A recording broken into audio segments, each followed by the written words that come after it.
बात कुछ दिनों पहले की है। शहर में अपना मकान उस कोने में है, तो मैं इस कोने में किसी सिलसिले से आ पहुंचा। जब वक्त रवाना होने का आया, पता लग गया था काफ़ी देर हो चुकी है। मेट्रो अब शायद बंद हो चुकी है। दिन भर की तस्वीरें खींचने से मेरा फ़ोन बंद हो गया है। क्या ज़रूरत थी मुझे इतनी फ़ोटोज़ लेने की सबकी, जब कुछ वक्त बाद सबको डिलीट करते वक्त मेरा दिल कांप जाता है। मुझसे क्यों नहीं हो पाता? क्या मुझे ही ज़रूरी लगता है यादें बनाना? कभी लगता है मौत को गले ना लगा लूं, यादों को मिटाते मिटाते। तो मकान कैसे पहुंचूं? रात काफ़ी हो चुकी है। घर पर फ़ोन करूंगा तो माँ गुस्साएगी, उनको बता के जो नहीं आया हूँ। और इतनी रात गई, फ़ोन किया तो पूरे गांव में बात हो जाएगी।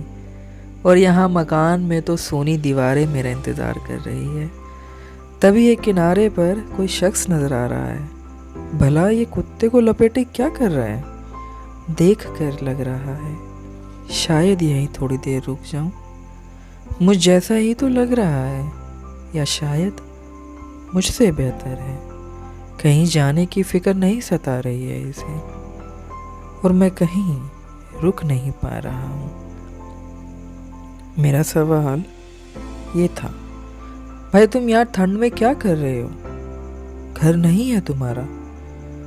वो मुझे देख ऐसे रहा था जैसे उसकी गरीबी का मजाक उड़ा दिया मैंने। लेकिन इस मानुस को कैसे समझाऊं कि इस एक रात में मैं खुद उसके जैसा बनना चाहता हूँ, जिसको किसी के लिए कहीं से भागना ना पड़े। ये बात जानते हुए भी कि उसकी ज़िंदगी मुझसे लाख गुना ज़्यादा ख़राब है, फिर मैं ऐसा क्यों चाहता हूँ? इसे ना प्रेम की चिंता है, ना कल की फिक्र।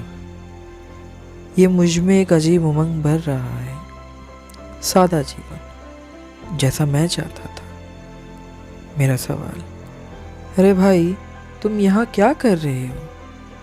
वो बोला, तो कहाँ जाऊँ? मैं बोला, अपने घर। घर तो होगा ना तुम्हारा? वो बोला, नहीं। नहीं मतलब यहाँ नहीं होगा ना? गांव में तो होगा ना कुछ, वहाँ क्यों नहीं चले जाते? शायद तुम्हारे लायक वहाँ कोई काम भी हो, और तुम्हारा परिवार भी तो होगा ना वहाँ। नहीं, सिर्फ नहीं। शायद ये इतना आज़ाद है, या इसको पता है इसको क्या फ़र्क पड़ेगा। उसको कोई जवाब देना हुआ तो देगा, वरना नहीं देगा। भला शहर में रहकर क्या मैं ऐसा कर पाऊँगा?